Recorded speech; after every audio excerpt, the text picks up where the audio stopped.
ఈరోజు చెన్నై నగరంలో అమరజీవి పొట్టి శ్రీరాములు గారు ఆత్మార్పణ చేసిన ఈ ప్రదేశాన్ని సందర్శించి ఆ మహనీయునికి నివాళులర్పించే అవకాశం కలగటం నా జీవితంలో ఒక అదృష్టంగా భావిస్తున్నాను. దాదాపు మద్రాసుకి ఎప్పుడు వచ్చినా కూడా వీలైనంత వరకు ఈ స్మారక మందిరానికి రావటం, పొట్టి శ్రీరాములు గారికి ఒకసారి జ్ఞప్తి చేస్తున్న మహనీయుడు మాలో కూడా ఆవహించాలని చెప్పి కోరుకుని వెళ్తా ఉంటాం. ఎందుకంటే తెలుగు జాతి గురించి ప్రాణార్పణ చేసిన మహనీయుడు ఆయన. మన ఆంధ్ర రాష్ట్ర సాధకుడుగానే చాలా మంది పొట్టి శ్రీరాములు గారిని భావిస్తారు. కానీ ఆయన భాషా ప్రయుక్త రాష్ట్ర నిర్మాత అనే విషయం మనం గుర్తుంచుకోవాల్సిన అవసరం ఉంది. ఆయన ప్రాణత్యాగం వల్ల ఆంధ్ర రాష్ట్రం ఆవిర్భవించడం కాదు, మొత్తం భారతదేశంలో భాషా ప్రయుక్త రాష్ట్రం ఏర్పడటానికి జనకుడు ఆయన. ఆ తర్వాతే మొట్టమొదట నెహ్రూ గారు భాషా ప్రయుక్త రాష్ట్రాలకి అంగీకారం తెలిపిన వ్యక్తి కాదు. ఆయన దాదాపు నిరోధించాడు, వద్దని చెప్పని భావించాడు. బహుభాషా ప్రాంతాలకు ఉండాలని చెప్పి ఆయన కోరుతున్నాడు. కానీ భాషా ప్రయుక్త రాష్ట్రాలు కావాలని చెప్పి ఆలోచన చేసింది తెలుగువారు మాత్రమే. అయితే 1913వ సంవత్సరంలో బాపట్లలో జరిగిన ఆంధ్ర మహాసభలో మా భాషలో మేము చదువుకోవటానికి, మా భాషలో మేము పరిపాలించుకోవటానికి మాకు ఒక రాష్ట్రం కావాలని చెప్పని ఆ రోజున తీర్మానం చేశారు. కానీ ఆ తర్వాత స్వాతంత్రోద్యమం రావడంతో ఆంధ్ర రాష్ట్ర ప్రతిపాదన పక్కన పెట్టి తెలుగు వారందరూ కూడా స్వాతంత్ర సమరంలో ప్రధానమైన పాత్ర నిర్వహించారు. ఆనాడు కాంగ్రెస్ వాగ్దానం చేసింది, స్వాతంత్రానంతరం మేము తప్పనిసరిగా ఆంధ్ర రాష్ట్రం ఇస్తామని చెప్పారు. కానీ స్వాతంత్రం వచ్చిన తర్వాత 1947లో స్వాతంత్రం వస్తే వచ్చిన వెంటనే అన్నమాట ప్రకారం ఆంధ్ర రాష్ట్రాన్ని ఇవ్వలేదు. ఆ పరిస్థితుల్లో పొట్టి శ్రీరాములు గారు ఆయన బలిదానం చేయాల్సిన పరిస్థితి వచ్చింది. అయితే పొట్టి శ్రీరాములు గారు మద్రాసు నగరంతో కూడిన ఆంధ్ర రాష్ట్రం కావాలని చెప్పి కోరుకున్నారు ఆయన. కానీ చివరికి ఏదో వివాదాస్పద ప్రాంతాలను పక్కన పెట్టి ఆంధ్ర రాష్ట్రాన్ని ఇవ్వటం జరిగింది. ఆ తర్వాత 1956లో మనకి ఆంధ్రప్రదేశ్ ఆవిర్భవించింది. అయితే తెలుగు వారి యొక్క దురదృష్టం ఏంటంటే, ఏ ఆశయ సాధన కోసం అయితే రాష్ట్రం కావాలన్నారో ఆ ఆశయ సాధన ఈ రోజు వరకు కూడా జరగల. మా భాషలో మేము చదువుకోవడానికి మాకు రాష్ట్రం కావాలని చెప్పిన వాళ్ళు ఈ రోజున ఆంధ్రప్రదేశ్లో అయితే మాతృభాషను చదివే అవకాశం లేని పరిస్థితి వచ్చింది. వాళ్ళ ఆంగ్ల మాధ్యమంలోకి వెళ్ళి పరిస్థితి వచ్చింది. అలాగే పరిపాలన అంతా కూడా తెలుగులో కావాలని చెప్పి అనుకుంటున్నాను. కానీ ఈ రోజు వరకు కూడా పరిపాలన తెలుగులో సాగని పరిస్థితి మనం చూస్తూ వస్తున్నాం. అంటే ఆ మహానుభావుడు ఆత్మార్పణ చేసిన ఫలితం ఎక్కడా మనం దక్కించుకోలేకపోయామని చెప్పి మాత్రం విచారంతో మనం తప్పదని చెప్పి చెప్పతాం. ఎందుకంటే ఏ ఆశయ సాధన కోసం ఆ మహానుభావులందరూ కోరుకున్నారు.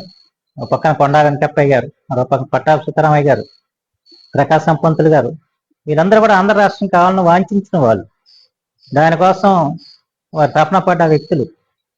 కానీ ఆ మహానుభావుల్ని మనం మర్చిపోయాం, వాళ్ళని మర్చిపోయాం, వాళ్ళ ఆశయాల్ని మనం మర్చిపోయాం. ఆ స్థితిలో ఇవాళ మనం ఉండటం అనేది దురదృష్టకరమైన పరిణామం అవుతుంది. రెండవ తెలుగు వారిలో ఉన్న మరొక బాధాకరమైన అంశం ఏంటంటే, తెలుగు జాతిలో పుట్టిన మహనీయుల్ని వాళ్ళ గొప్పతనాన్ని చాటుకోవటంలో మనం విఫలమయ్యాం. ఎందుకంటే భారత స్వాతంత్ర సమరంలో తెలుగు వాళ్ళ పాత్ర చాలా ప్రాముఖ్యతను సంతరించుకుంది. ప్రత్యేకించి ఈ రోజు మద్రాసు నగరంలో ఉన్నాం. మద్రాసు నగరంలో ఆనాడు తమిళ నాయకులు చాలా మంది ఉన్నారు. కామరాజు గారు ఉన్నారు, భక్తవత్సలం గారు ఉన్నారు, సత్యమూర్తి గారు ఉన్నారు, ఇంకా ఎంతో మంది మహానుభావులు ఉన్నారు, రాజాజీ గారు అంతకంటే ముఖ్యులు. కానీ ఇక్కడ ఉప్పు సత్యాగ్రహం చేసిన వాళ్ళు కానివ్వండి, సైమన్ కమిషన్ వ్యతిరేకంగా పోరాడడం కానీ తెలుగు వాళ్ళు అనే విషయం మనం గుర్తుంచుకోవాల్సిన అవసరం ఉంది. వాళ్ళు ఎవరు ఇక్కడ నాయకత్వం వహించలేక తమిళ నాయకులు ఎవరు కూడా. ఆ రోజున సైమన్ కమిషన్ వ్యతిరేకంగా పోరాడిన వ్యక్తి టంగుటూరి ప్రకాశం పంతులు గారు. అందుకే ఆయనకు ఆంధ్రకేశ్ అని చెప్పి ఆ రోజున గుండెకి ఎదురుగా గుండు చూపాడు అని చెప్పి ఆయన ఆంధ్రకేశ్ అన్నారు.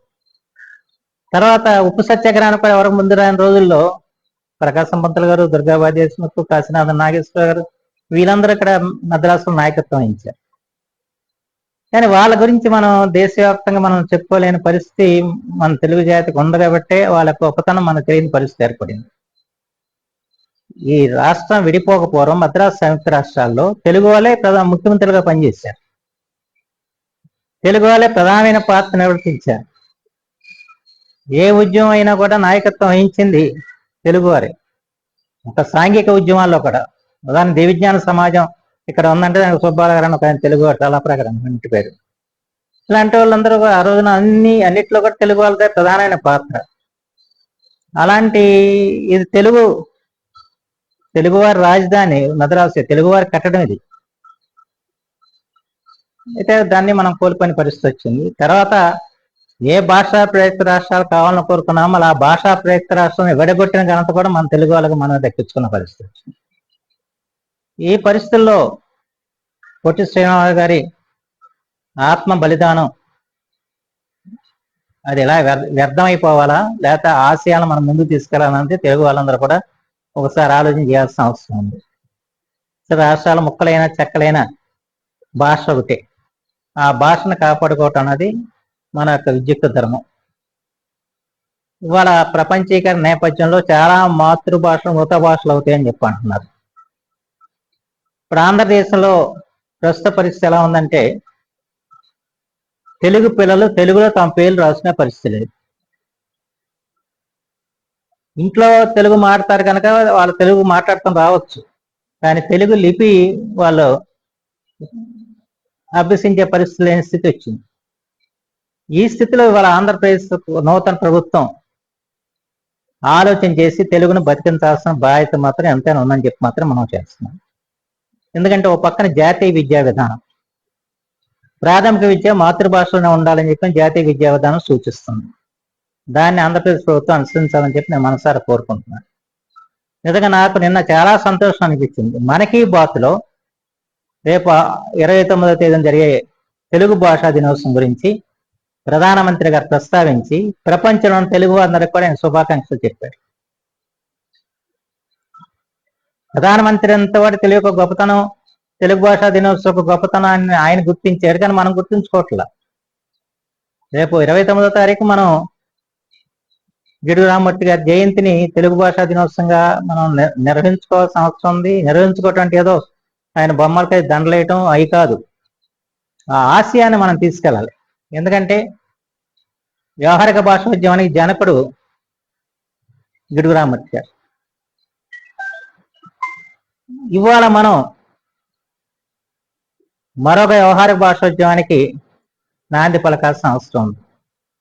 ఎందుకంటే వాళ్ళ వ్యవహారికంలో తెలుగు తరిగిపోతున్న సంగతి మనం గుర్తించాల్సిన అవసరం ఉంది. కేవలం ఆంగ్ల పదాలతో కూడి ఏదో వాచకాలతో వాళ్ళ తెలుగును మనం మాట్లాడుతున్నాం తప్ప అచ్చమైన తెలుగు పదాలన్నీ కూడా మనం వదిలేస్తున్న పరిస్థితి వచ్చింది. అంచేత ప్రతి ఇంట్లో కూడా తెలుగులో మాట్లాడుకోవాలి, బయట కూడా తెలుగులోనే మాట్లాడుకోవాలి. అలాగే సభలు సమావేశాలు తెలుగులోనే మనం నిర్వహించుకోవాలి. అలాంటప్పుడే తెలుగు మనుగడ సాగిస్తుంది, మనుగడలో ఉంటుంది. ఆ రకంగా చేయకపోతే మాత్రం మన భాషను మనం కోల్పోతాం. భాషను కోల్పోతాం అంటే జాతిని కోల్పోతాం. ఎందుకంటే భాషాపూర్వకంగా ఏర్పడ్డ జాతి ఇది. తమిళ భాష మాడేవాళ్ళు తమిళ జాతీయులు, కన్నడ భాష మాడేవాళ్ళు కన్నడ జాతీయులు, తెలుగు భాష మాడే తెలుగు జాతీయులు. అంటే భాషాపూర్వకంగా ఏర్పడ్డ జాతి. ఎప్పుడైతే భాష నశిస్తుందో అప్పుడు జాతి కూడా నశిస్తున్న సత్యాన్ని తెలుగు వాళ్ళు గుర్తించి వాళ్ళ తెలుగు మనుగడికి ప్రతి ఒక్కరు కూడా ముందుకు నడుం కట్టాల్సిన అవసరం ఉంది. దాని పొట్టి శ్రీరాములు గారి త్యాగాన్ని మనం సదా గుర్తుంచుకొని ఆయన బలిదానానికి తగిన విధంగా మనం వ్యవహరించి ఆ మహానుభావుడు ఎందుకు ప్రాణాలు కోల్పోయాడు, నిజంగా బలిదానం పుస్తకం ఉంది. నేను మొట్టమొదటిసారిగా ఇక్కడ వచ్చినప్పుడు శాస్త్రి గారు ఆనాడు దీని నిర్వహణకు ఉండేవారు. ఆయన పుస్తకం ఇచ్చారు నాకు, బలిదానం పుస్తకం. ఆ బలిదానం పుస్తకం చదివిన తర్వాత నాకు కొన్ని రోజుల పాటు నిద్ర పట్ల. అంటే పొట్టి శ్రీరాములు గారు రోజు రోజు ఆయన ఆరోగ్యం ఎలా క్షీణిస్తూ వచ్చింది అన్నది చదువుతా ఉంటే ఇవాళ ఒక తెలుగు ప్రజల కోసం ఆ మహానుభావుడు ఎంత హింసను అనుభవిస్తూ ప్రాణాలు వదిలాడు కదా, ఇంత బాధపడుతూ ప్రాణాలు వదిలాడు కదా అని చెప్పిన దాంతో నాకు కొన్ని రోజులు బట్టి ఆ పుస్తకం చదివిన నిద్ర పట్టనే పట్ల. అంచేత వాళ్ళ త్యాగాలు ఈ తరం వాళ్ళకి తెలియజెప్పాల్సిన బాధ్యత ఉంది.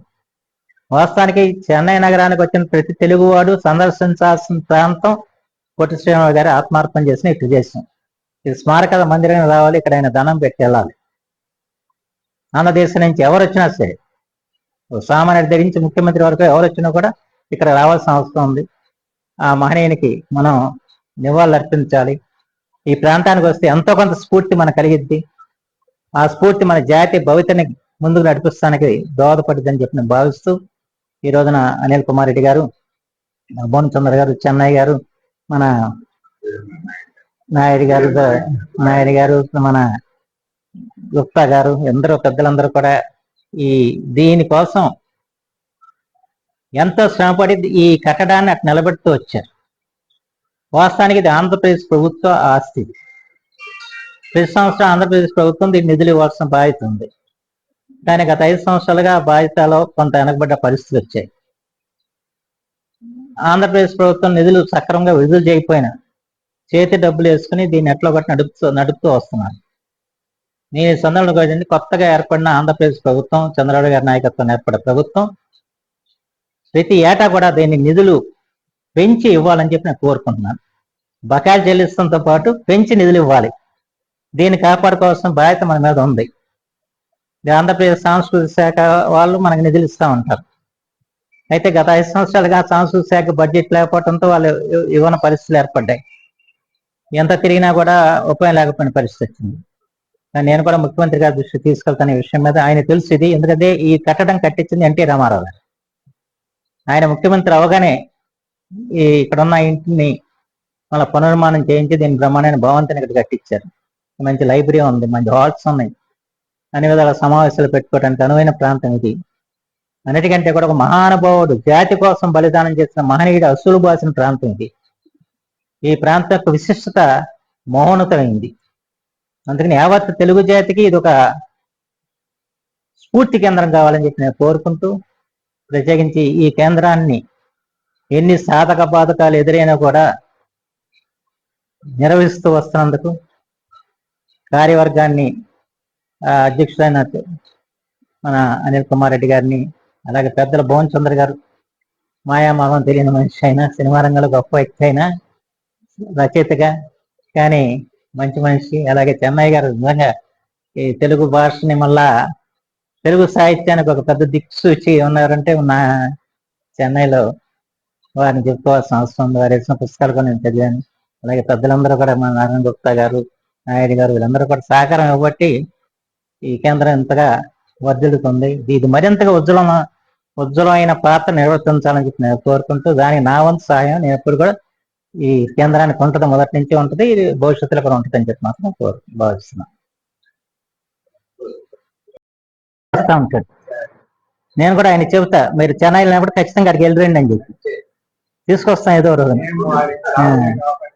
తీసుకొద్దాం. ఎందుకంటే ఆయన పొట్టి మీద ఇంకా తెలియదు, ఇంకా పొట్టి మీద ఏదో చెయ్యాలి అన్న తాపత్రయం ఉంది ఆయన. ఉంది కానీ ఇది ఇలా ఉందన్నది ఎంతవరకు తెలుసు నాకు తెలియదు. కానీ ఆయన కలిసినప్పుడు నేను తప్పనిసరిగా చెప్పి, మీరు చెన్నై వెళ్ళినప్పుడు మీరు ఖచ్చితంగా చూడాలండి అది ఆ ప్రదేశానికి అని చెప్తాను. దుర్గేష్ గారు, కందులు దుర్గేష్, రాజమండ్రి. వస్తాను కానీ రాజమండ్రి నేను గెలిచినప్పుడు ఊర్లో గెలిచాను.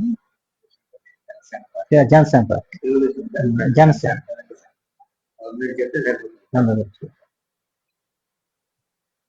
ఏమైనా కానీ ఓటమి కాబట్టి అది ఏమన్నారండి వాళ్ళు ఎక్కడ ఏమన్నారు అన్ని అన్ని ఆ ఫీలింగ్ లేకుండా అందరూ కలిసి ఏం లేదు.